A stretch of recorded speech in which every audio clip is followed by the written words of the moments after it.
जब ने हमर भौजाई एगो बिया की खटकिन बिया दिन रात कामे अरहवत लागत कि मुआ दिही। अपने तो दादी बन के घर में पलंग तोड़ा तड़ी। ए बूची हई तनी काम कर दिह, तनी बर्तन माज द, मसाला वसाला पीस द, सब्जी सुधार द। एको मिनट अगर चैन से हमरा के बैठे दीहित त कहती। यही से तो भाग एलिन सिवान में, इहरे रहब आ घर बचाइब। ओह मोबाइल ले लही बानी, 300 के रिचार्ज आदमी करावतन आ मोबाइल में कुछ देखते नहीं खोन। गाना निकल रहा है ढोणी चटना कि वायरल भई रहल। आयो अब देखो तनी कि कॉमन गाना हिट बा आ ना यार कोई डिस्टर्ब करे वाला बा ना कुछ रोक टोक ना करी हंजा। आ वो आराम से घरे पड़ल बाड़ी। इबरा दिन भरे हरे देखब मोबाइल में गाना आ क्वेश्चन क्वेश्चन चलता आ तबे जाइब। काश दिमाग में घुसा रही कि हमें ने ऐती रोज आ देखती आ कामों ले बच रहती। आधा जवानी जब बीत जाता तो देह में कमजोरी पकड़ लेता ससुरा। एगो हमार लड़का बसारवा कुपात और छू के कहू काम नहीं के करत, दिनों रात घर में अपना माई के अगोरत बाटे। हाँ जवन हम बियाह शादी कर देनी ओकर मेहर उतार देनी कि घर में ले निकलत नहीं खे। 5 गो भैंस पोसले बानी आ दिनों रात सिवाने घास नोचत फिरत तनी। का करब आ ना शादी बियाह करब तो ससुरा गाँव में नाक कटवा दी हसन। यही से आदमी 15-18 वर्ष पर बियाह शादी क के मेहर लिया देते उन्हन के। का करब मजबूरी बा शादी बियाह कइल। 18 वर्ष से पहले ही नहीं ख बियाह कर तो ससुरा सेटलमेंट क के आ कौनो के लेके उड़हर जात सन तब शिकायत होखे लागता। छोड़ा हटाव चले तो जब ले जियत रहब तब ले तो खटही के बा। ओरे देवरा ढोड़ी चटना ये कर ले तो बढ़िया होई। अब वायरल भइल बा भातार रोज ताड़ी पियता आ देवर उठा लाली से जियता।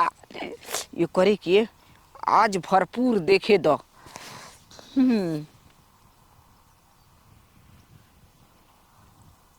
वाह का एकदम एक्टिंग बा, मस्त करता ओसन। ई त गाना देख के मन गदगद हो गईल।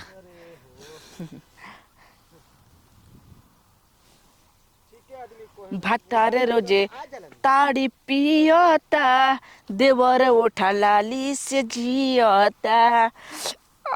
काश हमहू गाना गावे खातिर निकल जीती त गाना गईती। अरे का कहीं हमरो करेजा दाल दर के दिलवा ले गईल कि दिलवा ले गईल ए राजा बोतल में भर के। अरे रतिया तो रतिया पहाड़ दिन भइल। बाप रे बाप हेतना खतरनाक खतरनाक ही देखतिया पिया के प्यार कोइल। निक निक जाना के हालत खराब हो जाई देख के। आजकल जवान लइकन के इहे काम बा, सरवा ले ले सन हेतना चौड़ा चौड़ा मोबाइल आ जहाँ ना बैठे के तहाँ बैठ के फोड़ खोल के लागत से देखे। वाह काश हमर जान दिल दुबा इहरे भेटई तो वो से प्यार करती मन गदगद हो जाई। त हमन एक जमाना सरवा ठीक रहे, रेडियो ले लेत रह जा, टेप ले लेत रह जा आ एक जगह 5 जना बैठ के आराम से सुनत रह जा। आजकल के सरवा अकेले अकेले देखत सन आ अकेले अकेले सुनत। ताबीज बना दी सोखा जी सैया के हरदम। लाज लागता बेशरम बेलजी। कहाँ से जाकर फोन दी का रे तोरा बाप भाई हेतना चौड़ा चौड़ा मोबाइल देले बनसन कि सिवान में आई है आ कहीं आड़ा आवलो त बैठ के वीडियो देखी है। अकेले तोरा घरे जगह नहीं खे हमर घर कमी पड़ गइल बा जगह के। हमर घर जगह कमी नहीं खे। तो हेम सिवान में आके का देखो तड़ी है तना खतरनाक खतरनाक गांदा गांदा गाना सुनती बाप रे बाप करा लाजो शरम नहीं खेला तन को। आके हरे लेत रहलही आके लेत रहली हाँ।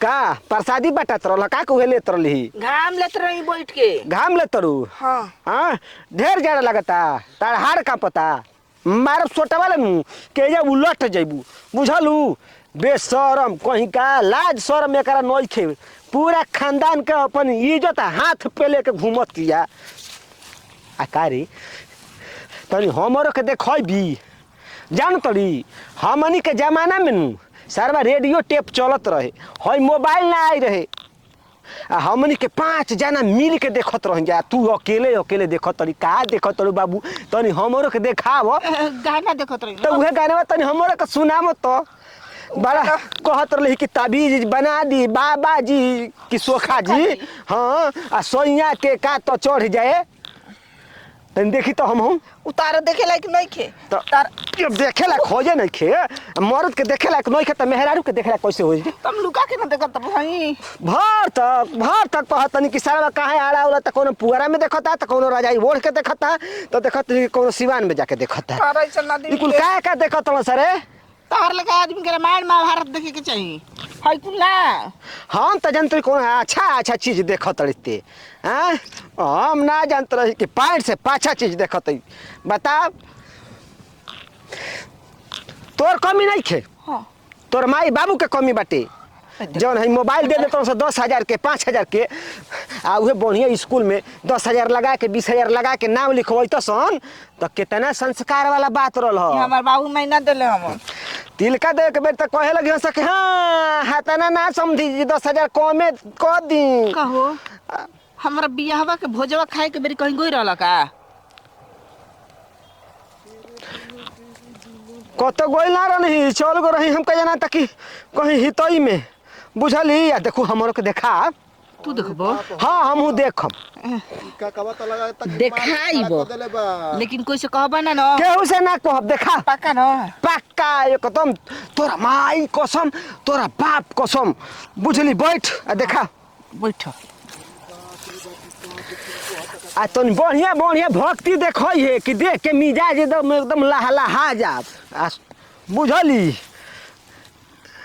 अरे बाप रे बाप कैसो लौकता हमरो वही में चेहरा लौकता रे हाँ हाँ तू मुँह लौकबो हाँ रे गजब बाहर आविष्कार जौन सारा बनवले होई तो ओकर के मान जाए के पड़ी बताबो सब कुछ यही में लौकता बाबू वाह वाह हमनी के जमाना रहे कि सारा वीसीआर देखत रहनी जा ए काका वो दूर दूर तक जाए के पड़े सुन ना एगो हम बने तू तो तीसरा कहाँ से लौकता तीसरा हाँ चुप तीसरा कतार बाबू आ गलो का यही में बकलोल देखाऊ हमू देखी रे तनी तू ना तो देखो ना हो काका का हो बच्चा का देखो तो हो मोबाइल में गाना ये सरसों के खेत में लिया के अरे सर लिया ना रही रे चुप रहा। हम तो आए रहे नहीं कबारे कौन कहता है कि बूढ़ा इश्क नहीं करता है इश्क करता है मगर उस पर कोई शक नहीं करता है तो तार बबुआ कर ला का सुना हाँ, बाबू के तारा मौगी से ए पतो न लगी हो तब कैसे कहत रे हाँ हाँ ये क्या देखो तनी हम ई देखो हम आवत रहनी घास का बारे जान लो हाई पोड़ हाई देखत रहनु ये जे बैठ के आ बाबू जान तोरा का देखत रहियो कहतिया कि तबीज बना दी सोखा जी हमरे सैया के ऊपर चढ़ जाए राम हो राम अरे ये कुल देखो तलिका ऊ ना देखत रहियो एकर बियाह शादी कर देले बन सन छुटवा छोड़ देले बन सन कि जो सिवान में घूम गांव में घूम गली में आ गुच्ची में कुल घूम आ ई ले ले बिया जौन मोबाइल 10,000 के यारा उलता लुका के देखतिया काका उठ चका ना देखत रही अरे बाप रे ढोल भेटा चटाना। ना गांदा अरे धोनी चटाना अब बता ई कौन सारा गाना हो रे हाँ? अरे हई हई देखत रही ई ना पूरा गांव घर के इज्जत एकारे बढ़ एगो माटका में भर के गंगा जी में दहवा दे बुझा लागत हमारा वैसा ने सुना सुना ऊ ना ओकरा से बढ़िया देखत रही ओकरा ले बढ़िया का रे भतार रोज ताड़ी पियोता देवर उठा लाली से जियोता। आही हो दादा भास सारा बारे ये दिन देखे खातिर पैदा भई रही जका हो। लागत बाटे पुराना जमाना चल गई। अब बुझल है नया जमाना बहुत खतरनाक गावत रहो। हमनी के जमाना में गावत रहो कि बड़ा निकल गेला झरेलिया के गांव में। पहले के गाना कुछ और ही रहे तब आज के गाना जाना तक साफ गाने मारती ही पूरा कौन इज्जत कदर बाकी नइखे रह गइल बाबू। आ लइकी जात लइको से बेहाया हो गइल पड़ी सही न के लाज हाया नइखे बुझल। एगो औरी गाना निकलल बा कौन रे किरतिया में सापा ना देखिला बुरा बुरा मजा मिलेला ना पूरा। अरे चुप बाबू अब मत सुनिए न तो हमारा हार्ट अटैक हो जाई आ 55 बरिस पर चल जाई हमके जाना तक उतार बाबू गावेलन।